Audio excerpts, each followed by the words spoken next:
Let's make cover. ఫస్ట్గా గోధుమ పిండి ఒక కప్పు తీసుకోవాలి. తర్వాత ఒక కప్పు కరాచీలోకి వేసుకోవాలి. రెండింటిని బాగా మిక్స్ చేసుకొని తర్వాత వేడి చేసిన ఆయిల్ని ఒక కప్పు తీసుకోవాలి. ఇలా చపాతీ పిండిలాగా గట్టిగా చేసుకోవాలి. తర్వాత 2 minutes పక్కన పెట్టుకోవాలి.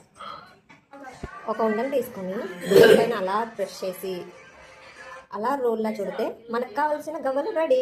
ఆయిల్ బాగా హీట్ అయిన తర్వాత మనం తయారు చేసి పెట్టుకున్న వీటిని తీసుకుని వేసుకోవాలి. ఈ మధ్యలో కొంచెం అలా కలుపుతూ వేయించుకోవాలి.